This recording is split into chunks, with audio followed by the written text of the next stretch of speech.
Hello student, कैसे हैं आप सब। उम्मीद करता हूं अब आपको रेखागणित कठिन नहीं लगेगा। ज्योमेट्री अब आपको बहुत सरल लगने लगेगी, क्योंकि मैंने आपको इस तरीके से समझाया है कि आप इसके क्वेश्चंस, इसके प्रश्नों को बहुत आसानी से सॉल्व कर लेंगे और अच्छे नंबर ले लेंगे। स्टूडेंट, इसके पहले मैंने और बहुत से वीडियो बनाए हैं, उन वीडियो का लिंक मैंने आई बटन में दिया हुआ है और उसका लिंक डिस्क्रिप्शन में भी दिया हुआ है। स्टूडेंट, ज्योमेट्री बहुत कठिन नहीं है, बस आपको समझना है, उसके फंडामेंटल, उसकी बेसिक के बारे में जानकारी प्राप्त करना है। जब आप उससे समझ लेंगे तो आपको क्वेश्चन बहुत आसानी से बनने लगेंगे। मैं प्रिंसिपल अखिलेश शुक्ल अपने 37 ईयर के एजुकेशन डिपार्टमेंट के एक्सपीरियंस और 60 साल की उम्र में आपको वीडियो बना करके क्वेश्चन बताता रहता हूँ, आपको बताता हूँ कैसे क्वेश्चन सॉल्व करना है। स्टूडेंट, आपका समय बर्बाद ना हो, आप आसानी समझ लें, इसलिए मैं पहले क्वेश्चन सॉल्व कर लेता हूं, उसके बाद अपने हाईलाइटर के माध्यम से आपको क्वेश्चन बताता हूं। जैसा मैं बोलते जाता हूं, जहां मेरा हाईलाइटर है आप वहां जाकर देखें, आप क्वेश्चन बहुत अच्छे से समझ लेंगे। तो आइए शुरू करते हैं इस प्रश्नावली के अभ्यास के उदाहरण और इन एग्जाम्पल को आप समझें। एग्जाम्पल भी बहुत महत्वपूर्ण है, आपको परीक्षाएं पूछे जाते हैं, इसलिए एग्जाम्पल को बहुत अच्छी तरह से आप सॉल्व कर लीजिए। अध्याय 6 या चैप्टर 6 आपका त्रिभुज का, ट्राइंगल का चैप्टर है। हम उदाहरण नंबर 2 समझेंगे। बुक में क्वेश्चन दिया हुआ है, लेकिन यहाँ पर आप समझ लेंगे तो आपको अच्छी तरह समझ में आएगा और आप इससे संबंधित दूसरे प्रश्न भी आसानी से कर पाएंगे। ए बी सी डी एक समलंब है। यहाँ डायग्राम में ए बी सी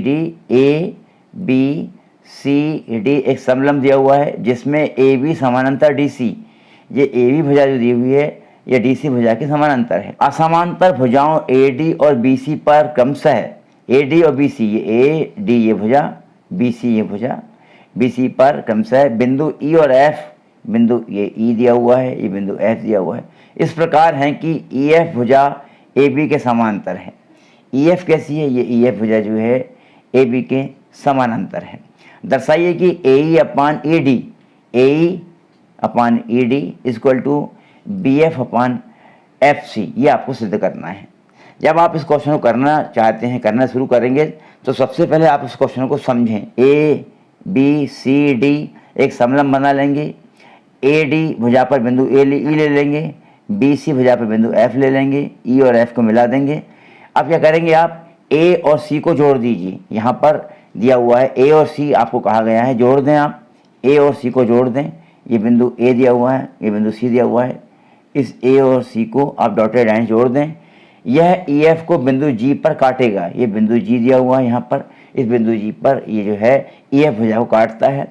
अब ए बी समानांतर डी सी की, ए बी भुजा जो है डी सी भुजा की समानांतर दी हुई है। ए बी भुजा जो है डी सी भुजा की आपको समानांतर दी हुई चित्र में दिख रहा है। और ई एफ समानांतर है ए बी के, ये ई एफ जो है ये ए बी के समानांतर है, ये आपको दिया गया है। इसलिए ई एफ डी सी के समानांतर, ई एफ कैसी होगी? ई एफ डी सी के समानांतर होगी, क्योंकि एक ही रेखा के समांतर रेखाएं परस्पर समांतर होती है। क्योंकि यदि सी डी ई एफ के समानांतर है तो ई एफ भी ए बी के समानांतर होगी। या हम कहें कि ए बी ई एफ के समानांतर है तो ई एफ भी सी डी के समानांतर होगी। इस तरह से त्रिभुज ए डी सी में, अब आप त्रिभुज ए डी सी में देखें, ए डी सी ट्रायंगल, ये इस तरह का जो ट्रायंगल है ए डी सी, इस ट्रायंगल के अंदर देखें आप, इस पूरे ट्रायंगल में, यहाँ आप देखेंगे इस ट्रायंगल में, तो क्या होगा? ई जी डी सी, ई जी समांतर है डी सी के। ई जी कैसा है? ये ई जी भुजा जो है, ई जी भुजा समांतर कैसी है? डी सी के समानांतर है। ई डी क्या है? ई जी, ये ई जी भुजा, इतनी भुजा को आपको ध्यान रखना है, इतना ई जी ये है, ये डी सी के, इस डी सी के समानांतर है। ई डी समांतर डी सी के, क्योंकि ई एफ समांतर है डी सी के। ई एफ कैसी है? समांतर डी सी के, इसलिए क्या है? ई जी समांतर है डी सी के। अब आप देखेंगे A D upon E D, ये ए डी ले लें, ए डी ये पूरा A D upon E D, ये ई डी ले लें, ये E D, A D upon E D बराबर ए जी अपान जी सी, ए जी अपान जी सी रख दें। प्रमेय 6.1 से आपको मैंने पहले बताया, आपको थ्योरम बताई, उससे आप निकाल सकते हैं। इसी प्रकार ट्रायंगल सी ए बी में, अब ट्रायंगल इस तरह से आप दूसरा ट्रायंगल लेंगे, सी ए बी, ये ट्रायंगल लेंगे आप यहाँ पर, इस ट्रायंगल में आप देखेंगे, इस ट्रायंगल में सी ए बी ट्रायंगल में देखेंगे सी G upon A ji, C G upon A जी, ये सी जी भुजा अपान ए जी भुजा, ये C G upon A G is equal to C F upon B F. C F कहाँ है? ये C F upon B F. इस तरह से आपको मिलेगा C F upon B F. अर्थात यहाँ पे करेंगे आप कह सकते हैं ए जी अपान जी सी, ए जी जो है A G upon G C is equal to B F upon F C, B F upon F C. क्या कर दें आप, हर की राशि अंश में कर दें, अंश की राशि हर में कर दें, तो सी जी अपान ए जी को ए जी अपान सी जी जी सी लिख दें और सी एफ अपान बी एफ को बी एफ अपान एफ सी लिख दें। अतः आप एक और दो समीकरण से आप ये दो समीकरण आप देखेंगे, यहाँ पर एक और दो आपको समीकरण मिलेंगे। अब आप देखेंगे यहाँ पर, तो यहाँ पर इस कंडीशन में ए ई अपान ई डी, ये A E upon E D जो होगा वो B F upon F C के इक्वल होगा। A E upon E D, ये A E upon E D is equal to A E upon E D is equal to B F upon F C. यही आपको सिद्ध करना था, यही आपको क्वेश्चन में बताया गया था। स्टूडेंट अब इस चैप्टर का एक और क्वेश्चन सॉल्व करते हैं, जो कि आपका उदाहरण है।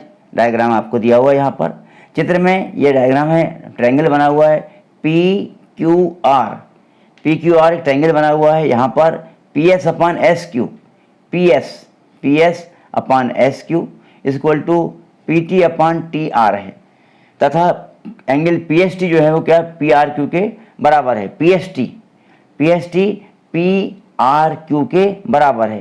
पी एस टी कौन सा एंगल, ये P S T angle, P S T angle जो है ये कैसा है पी आर क्यू इस एंगल के इक्वल है। सिद्ध करो कि ट्रायंगल पी क्यू आर एक समबाहु त्रिभुज है। आपको ये बताना है कि ये ट्रायंगल कैसा है, पी क्यू आर एक समबाहु त्रिभुज है। समबाहु त्रिभुज में क्या होगा, इस त्रिभुज की तीनों भुजाएं बराबर होगी। आपको क्या दिया गया है, P S upon S Q दिया गया है, P S upon S Q आपको दिया हुआ है।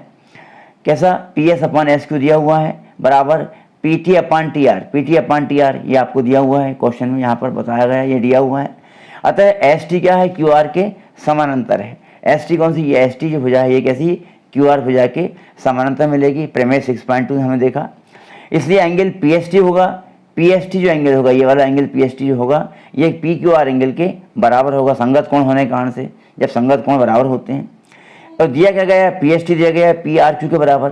पी एस टी, ये पी एस टी आपको पी आर क्यू के बराबर दिया हुआ है, इस पी आर क्यू एंगल के बराबर दिया हुआ है समीकरण 1 और 2 से।